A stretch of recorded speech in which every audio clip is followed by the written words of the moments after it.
Hello and welcome to the Pressure is a Privilege podcast. Today I am excited. We're going to be joined by Jade Scherr of North Dakota, and she is the owner of Hexahive. Welcome to the show. Yeah, thanks for having me. I'm especially excited to talk to you.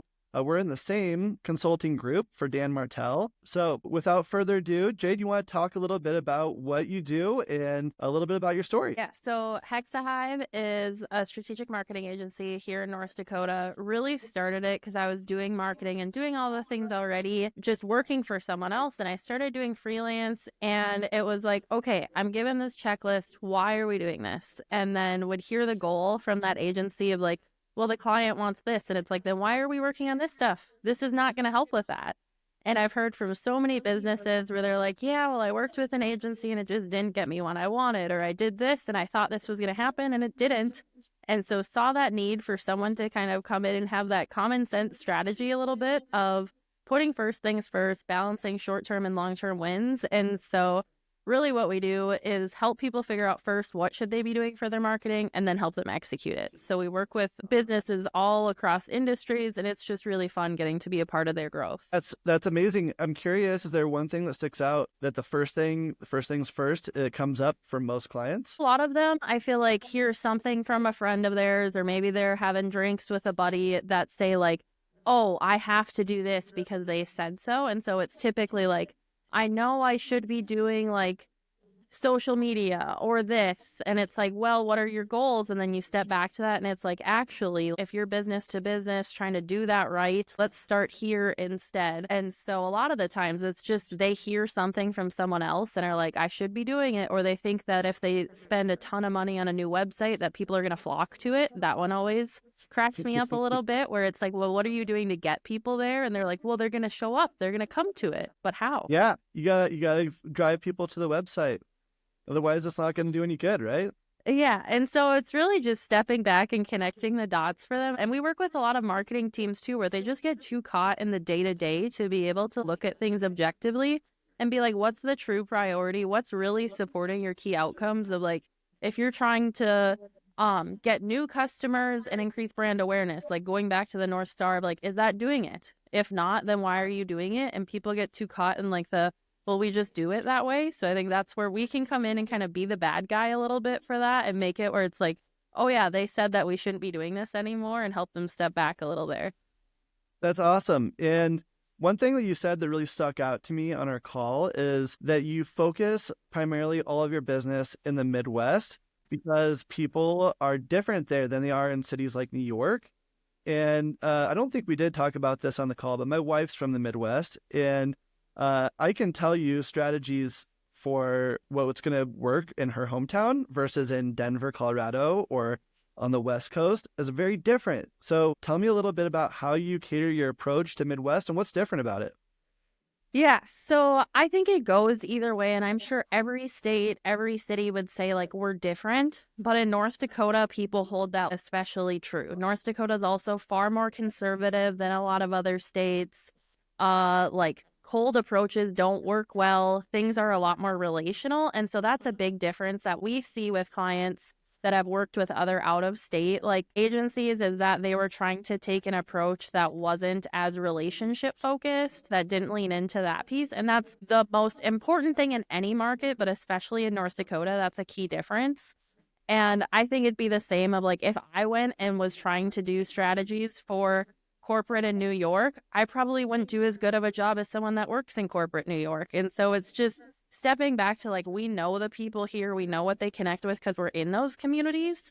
And that's really where we see a lot of that big difference is that we don't have to go through the learning curve of trying to understand something local. And we even face that we're starting to work on a tourism campaign for one rural part of North Dakota. And so I was like, I don't know that area, so let's go there. Let's go to the diner. Let's go to the coffee shop, hit up the bar. Let's see all the things and feel like someone in that town. Because otherwise it's really hard of like, how do you get someone to go there if you don't know it? 100%. How much of a difference do you think that personal touch and creating a niche area that you really serve actually makes in the success of your business?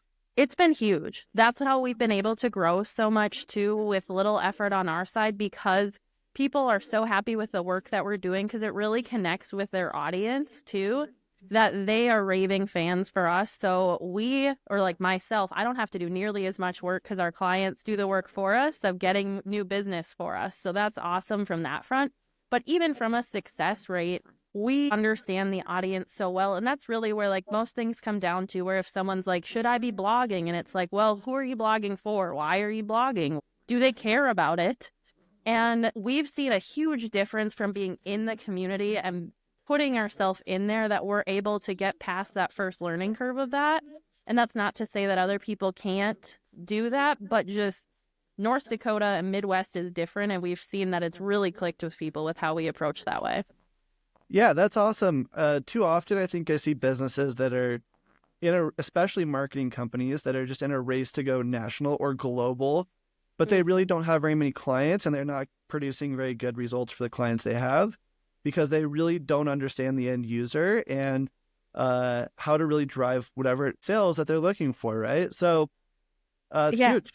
Like, there's one place that I'm thinking of too, of like, they've been trying that same thing of trying to go global, but then the struggle that they've had, and I know them very well, but it's like the struggle they've had is that what they're doing, they don't know the people well enough of. It doesn't click for that. And so it's like, if you're going to do that, you better be really, really good at what you do, so niche in that like they can come to you for that. But otherwise, like, I want to be an ongoing partner with businesses. It's fun when like something happens in the economy where you can anticipate that and be like, hey, we need to get a campaign for this going because I saw that this happened.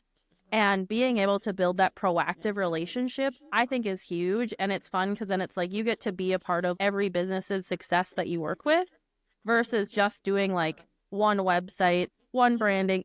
That stuff's great. It's needed, but I'd rather be with them for the long haul. That's amazing. And from the marketing companies I've really had experience with, a lot of them are desperately trying to get new business and hard selling it.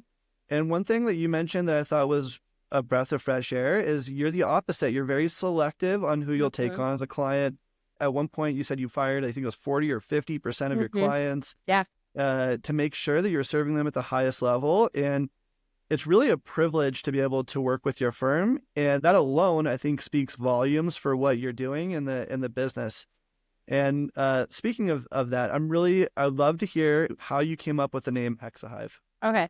Yeah. And then I want to circle back to some of what you just said there too. I have so many thoughts.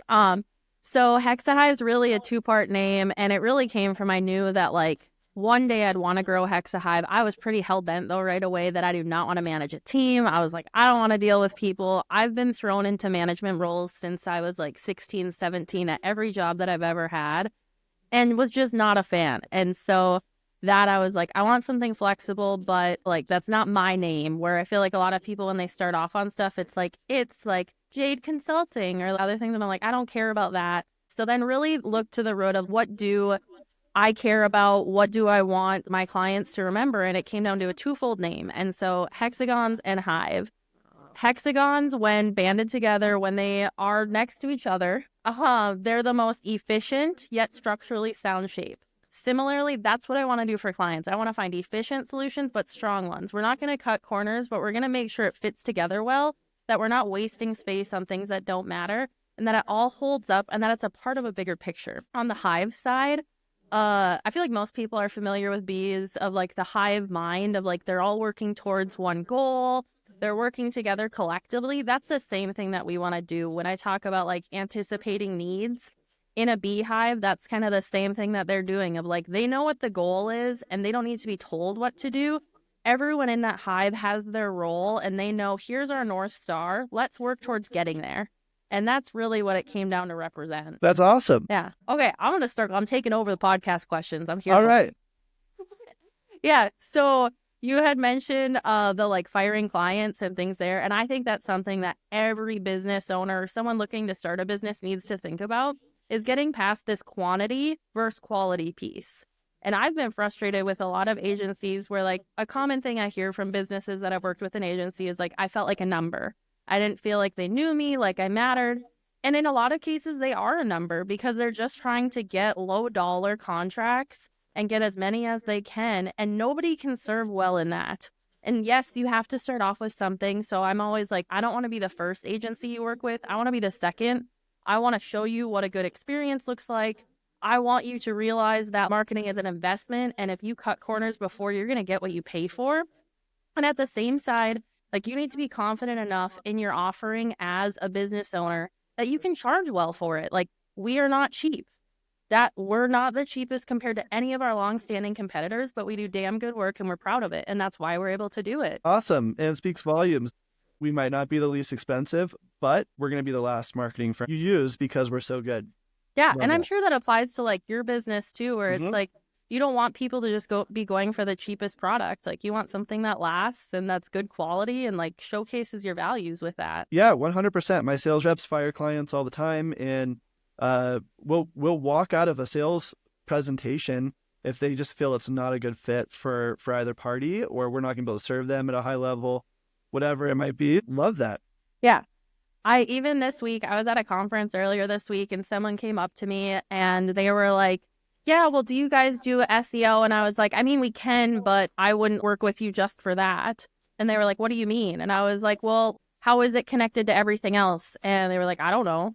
And it was like, why do you want to do it? And it's like, because I know you should be doing it. And it's like, well, is that the top priority? Instead, what we do is we'd step back and look at the bigger picture. I was like, you should talk. If you just want SEO, talk to this person. And they were like, but I want to talk to you. And I was like, I'm being a bad salesman right now. And if that's all you want, I don't want to talk to you because I want to talk to you when you're ready for actually reaching your goals, looking for solutions. I don't want to be like the monkey that's doing what you want me to do. I want to be helping you move forward. Yeah, and your company has a full service marketing. I know you touch a little bit of everything, but what is Jade's superpower marketing technique? What are you best known for, where you drive the biggest and best results kind of across all industries you work with? I know it's different for each. Yeah, I would probably say that it's not one type of service, but it's more how we prioritize them. So we really balance like quick wins with long-term solutions. And so I would say that if it came down to a service, it would probably be more of non-traditional marketing, of thinking outside the box. So we have one political campaign we're working on right now.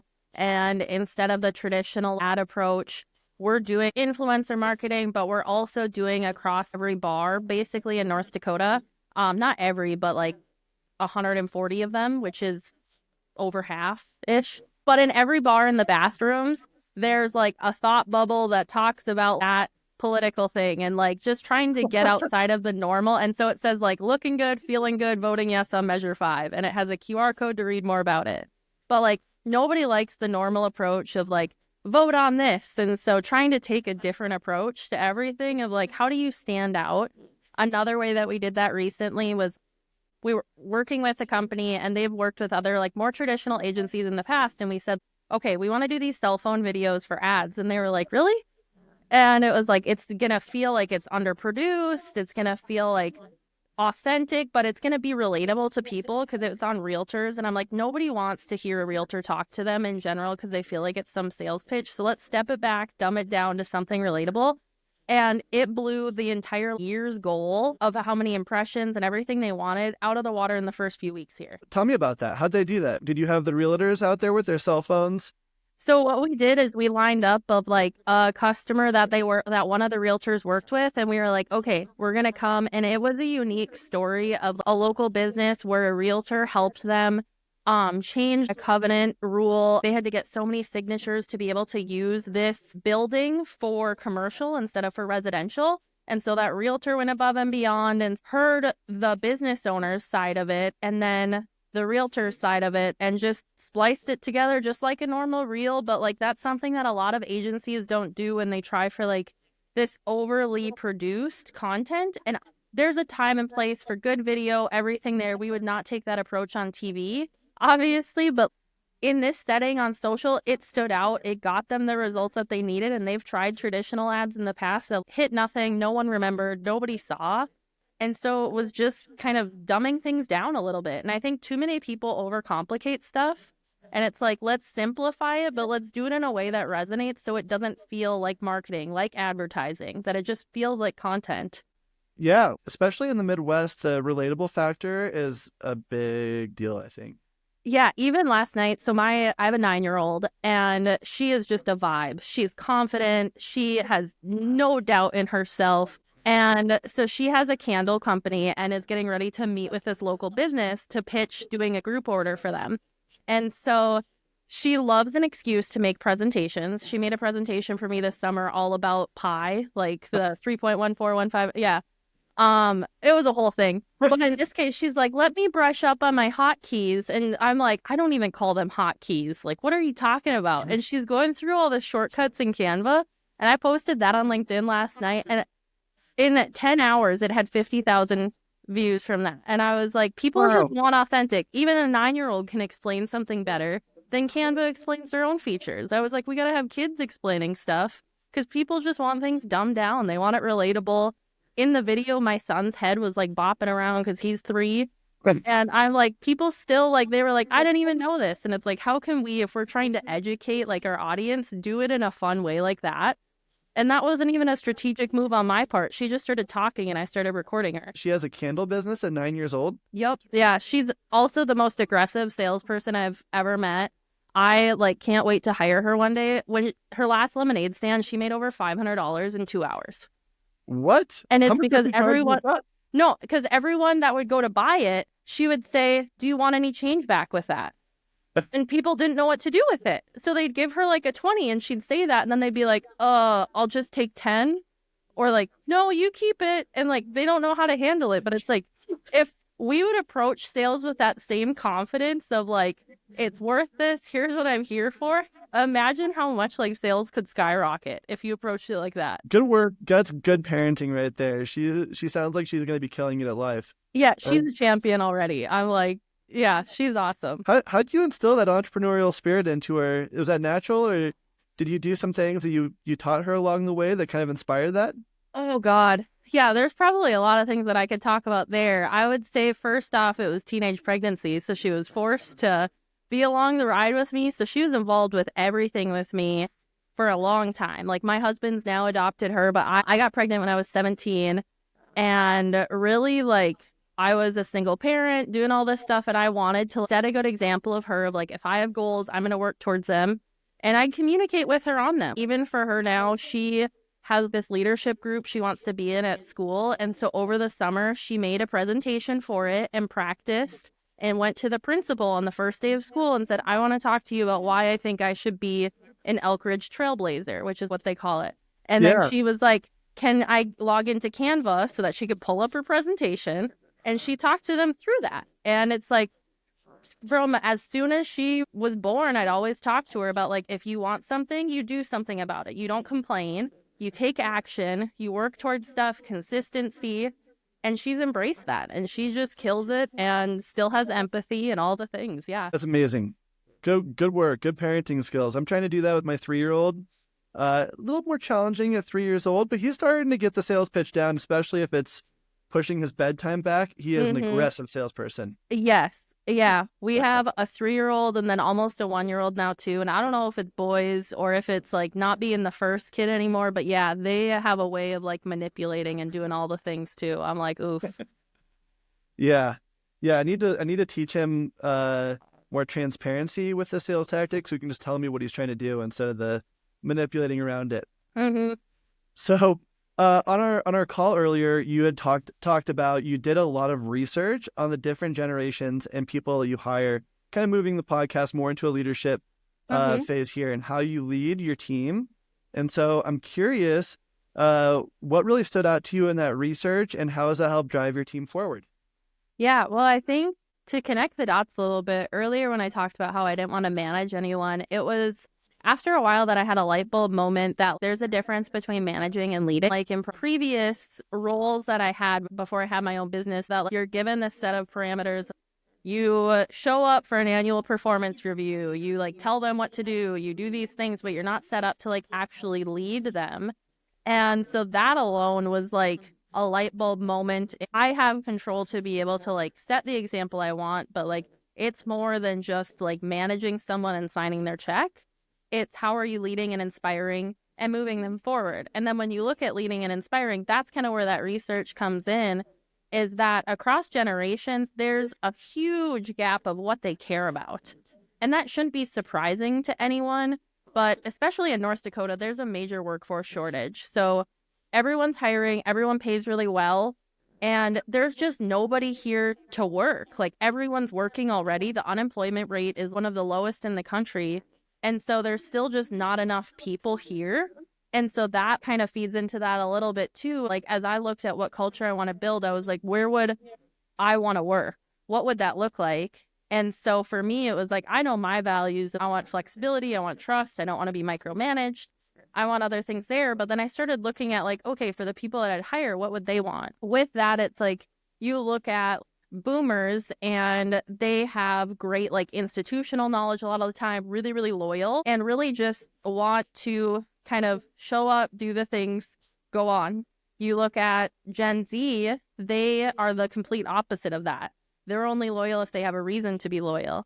They want to make an impact and they don't want to have to climb the ladder to be heard. They want to be heard on day one. And I think those are some of the first initial inconsistencies between the two. Yeah, and you said specifically you did a test when it came to giving people performance raises. Mm-hmm. Talk about that. Yeah. So one thing that we tested out last year was, okay, even within our average employee age is 27, I think, right now. So on the fairly young side, but we have some that are 20, some that are 40. So obviously different needs.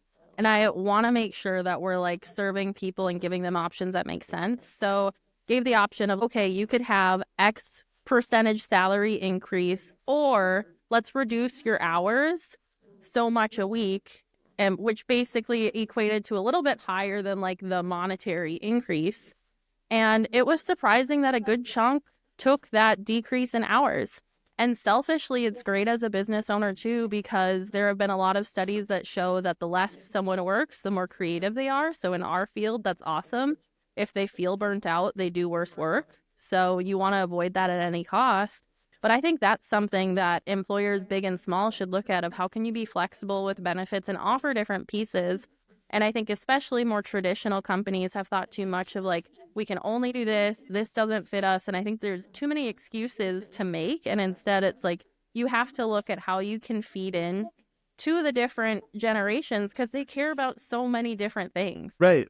Not it's that was one thing that should have been obvious for me to know, but blew my mind, that people would take the reduced hours over the income. And I think that's such a great thing to give people the option of that. And what a cool way to keep them motivated and lit up with that. That's awesome. Yeah, it was interesting too, because almost everyone that took the reduced hours had kids, and the ones that took more money didn't have kids. So it was interesting to see that correlation too, which I feel like makes sense too. Or one was like, I mean, I don't really know what I'd do if I cut back my hours. I don't. And I was like, you need to get some hobbies. Let's get that first. But they were like, I don't have kids. I don't have like other stuff going on. What would I just still want to work. Oh my gosh. That's hilarious. You also talked about how on your one-on-ones you would kind of chart the course for them for the future and how important that was. Yeah. And you said that you were surprised by how sometimes you had to guide them along a little bit more than you thought on what it could look like and what the opportunities could look like, and spark those creative juices. Tell me a little bit about what your flow is for those reviews. Yeah, it's interesting how, like, at least for me, what I've experienced, that everyone that wants to work here is super passionate about working here, but they don't, especially the younger they are, they don't see how their role could grow. And I don't know if it's like that they're content right now, but when you look at what keeps like millennials and Gen Z at a job, a key factor is having a purpose and a vision. And even if they're fulfilled today, if they don't know what that fulfillment in 5 years looks like, then if they get a good offer, it's really easy to leave.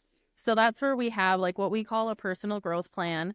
And basically just a document that outlines like, what does your ideal day look like today? What do you think it would be in 5 years? What lights you up? What would you avoid if you could?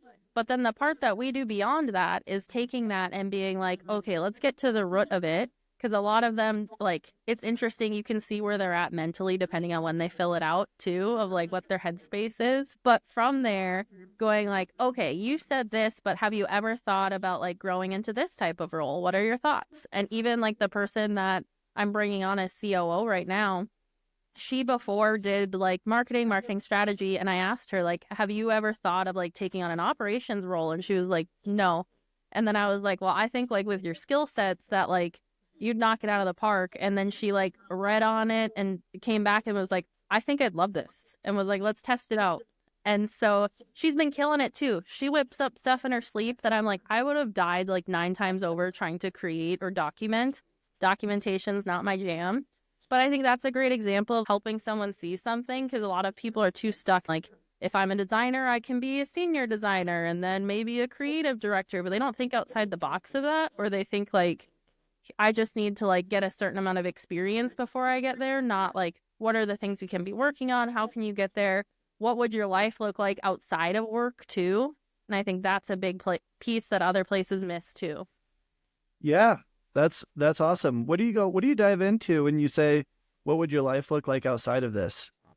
Yeah, definitely the work-life balance piece is something that we talk about a lot.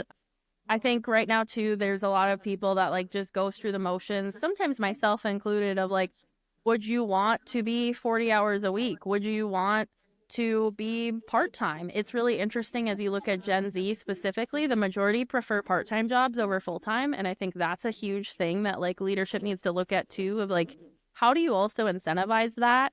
Because that also like typically has higher profitability in their roles, but also that like work-life balance piece that they care about. And like they need to, a lot of them want like side hustles and that kind of piece. So giving them a little bit of stability and capitalizing on that while giving them freedom. But otherwise, that also just looks at like with their relationships. A big aha moment that I had this year was seeing employees go through personal stuff of like, it really does impact your work.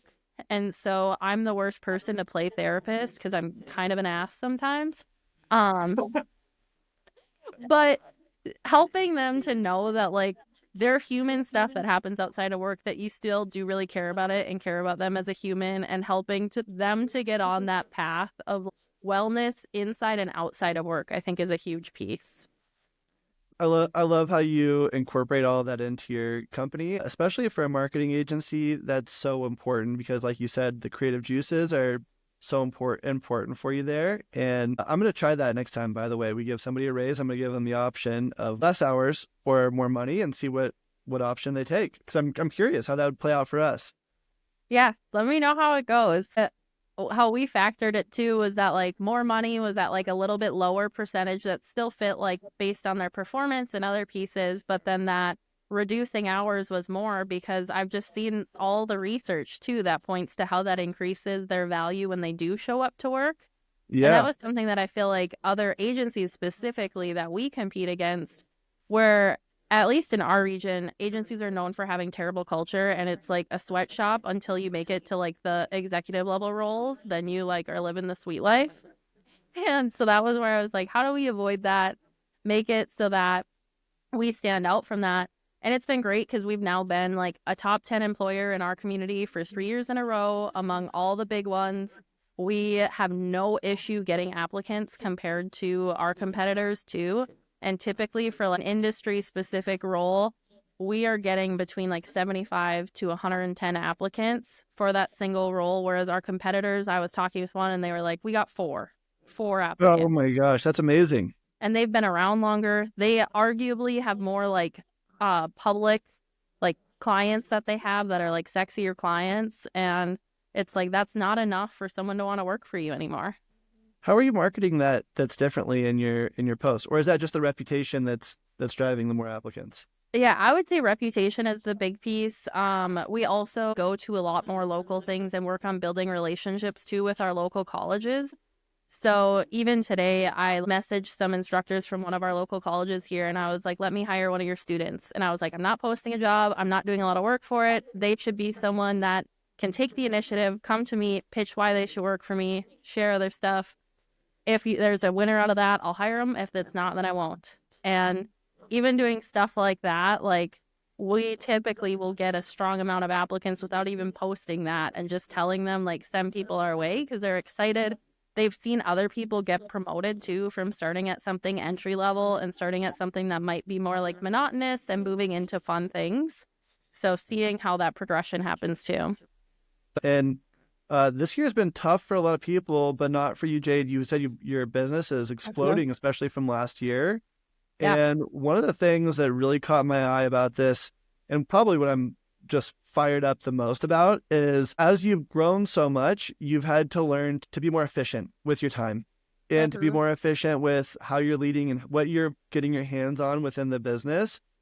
And as business owners know, one of the most time draining, difficult things to do is your email. Mm-hmm. And so you posted something on LinkedIn about a special email you put. Tell everybody what you're doing right now with your email and what kind of results you're getting with it. Yeah. So I have an autoresponder on my email that says the subject is delayed response time. And the context of that email basically says, like, to help serve you better due to high workload, I'm only checking emails on Monday and Tuesday at 4 p.m. and Friday at 11 a.m. And it says, like, what to do if it's urgent and truly urgent. And it specifies that. And it says to call and who to call.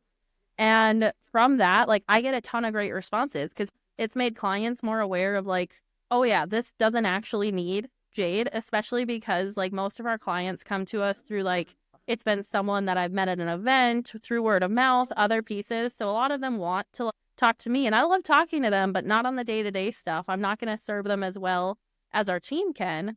And so getting them to recognize, like, what actually needs my attention or what can they work with, like, their account manager on. And that's been huge. And several of our clients too have been like, I need to figure out how to implement this in my business. And I haven't seen anyone else do it yet because they're all too chicken. I'm like, do something. And I get that, like, the autoresponder is more aggressive than I feel like other people would go for. And I stole the idea from 4 Hour Work Week, magical book, great things to take away from that.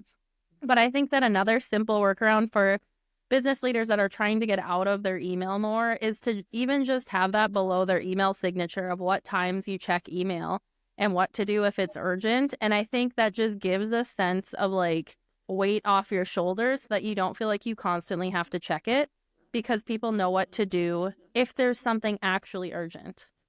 And have you gotten any negative Mm-mm. responses from that so No, far? no negative responses. And I had even said in my LinkedIn post, I was like, I'm sure someone's rolled their eyes at it, but I get so many responses that are like, I love this. It's made me more aware of what am I expecting from people too in email. Because I think that's where, like, myself included, I've unintentionally prioritized the loudest people sometimes just because they're so demanding in email. And it's like, we want to, like, put priority on first things first. And if you're constantly checking email, you can't do that. Yeah, and I would imagine that a majority of your business was grown off of your reputation. I know you do a lot of public Yeah. speaking and things like that, and people feeling like they know you, even if it was just meeting you at an event. And so I know for me, there'd be like a mental block of, I feel like these people are going to think that I don't care and I'm not there to serve them. On the business side of things, I understand, like, I can deliver so much better for these people or even my employees, everybody, if I'm not distracted throughout the day answering all of these little emails and I'm focused on those emails for one time slot and then budget that time to resolve whatever concern or problems going on at that time.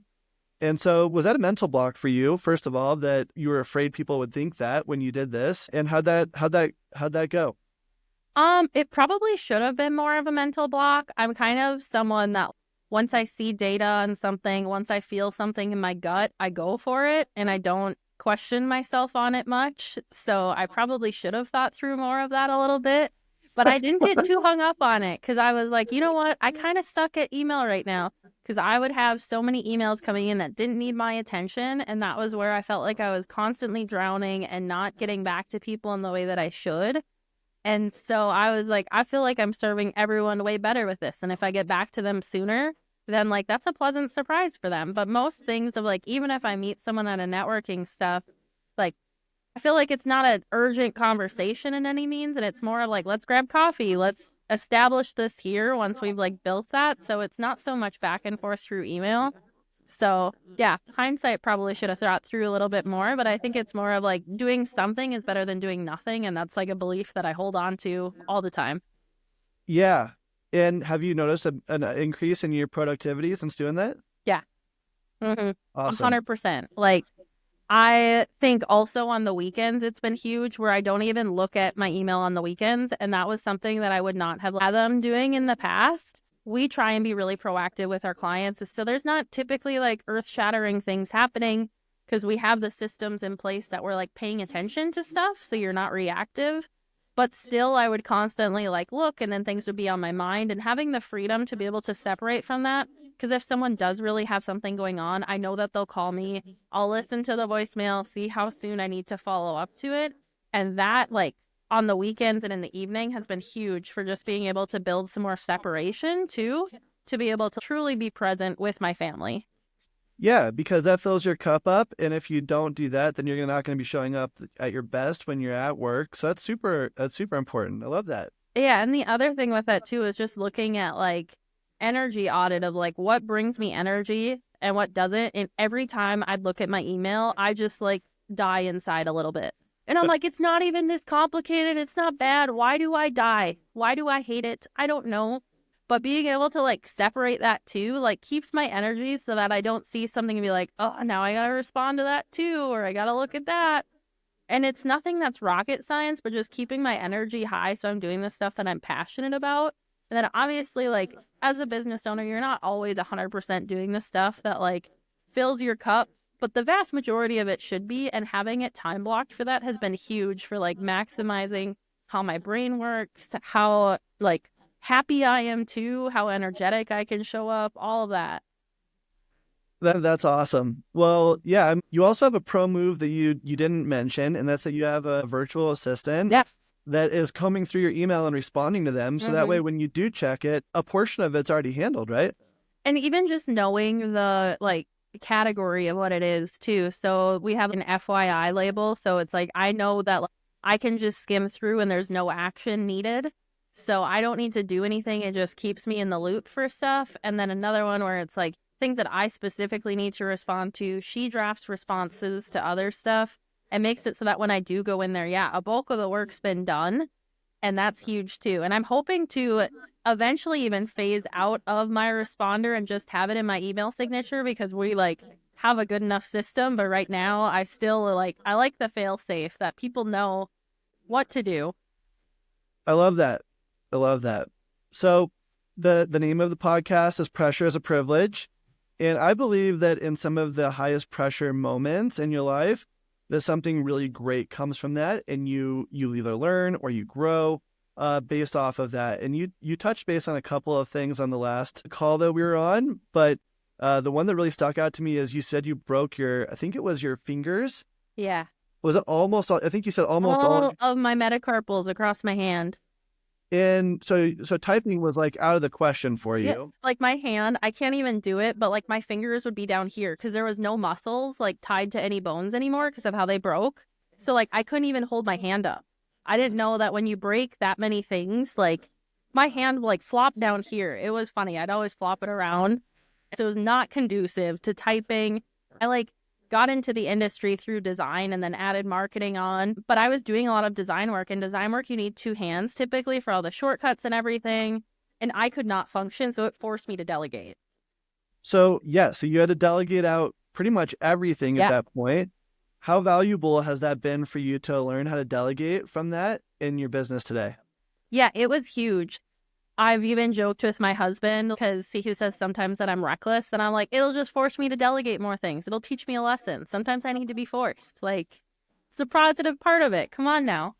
But it was huge in that because I didn't really have a choice. And I had client commitments that I already had, and I needed to be able to move forward with that. And I, at that time, had like this mental block of delegating stuff and like the whole idea that like people can't do it as well as you can. And I was stuck in that kind of mental piece of it because I also was still in that like I don't want to deal with people, I don't want to manage people. So then I started just contracting out stuff and going through that, and that was huge. I was able to like give them the direction they needed, get them moving on stuff while not being able to like fully function and do it myself. And I learned a lot from that. And that made it so that I could get to the point to recognize that like I wanted a team. I don't want to have a bunch of contractors. So that was huge there too. And then led into like when I started having more kids of trying to figure out like how to delegate so I could step out for maternity leave and what that looked like. So each time something like that has happened, because I feel like personal life has caused me to force to delegate from like babies, bones breaking, all of that. But it's been huge because I think otherwise I would have procrastinated doing it more. Yeah, I love that. A business owner that doesn't delegate doesn't really have a business, right? Yeah. And I think that's just getting past that mental block right away. And I hope other people don't have to like break a bunch of bones to do that. So just learn from me on that one. But it was a game changer on that because then you realize like, oh, people actually can do it better than me. And even if they don't, the energy that I'm able to put on the stuff that only I can do matters so much more than like the small things that I would have done different. Love that. And with that, is there anything that we missed in this interview that you wish we would have talked about, or anything else you want to add? Hmm.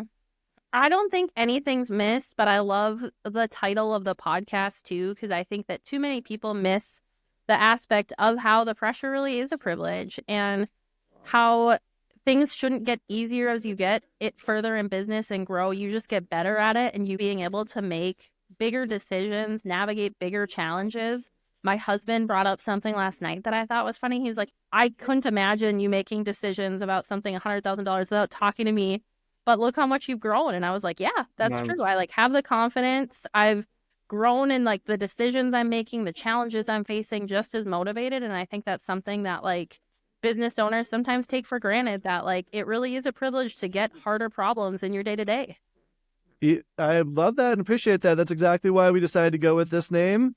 And Jade, if people want to follow you or they're in the Midwest and need a new marketer, where should they reach out to you? Yeah, I'm a LinkedIn gal through and through. Find me there, Jade Scherr. I'm on all the other standard socials, but DM me. I'm happy to do a consult too. I'm like we talked about, I'm a really bad salesperson, so I like to turn people down. But I love to just look through and hear what your challenges are and goals. So message me, challenge, and we'll talk through what you're facing in your business and see if I can offer some common sense solutions off the bat from what's worked for other clients. That's awesome. And we'll put all the links to that below here. But thank you so much for being on, Jade. And this is a great conversation. I had a lot of fun today, as always. Thanks a lot. Yeah, thanks for having me.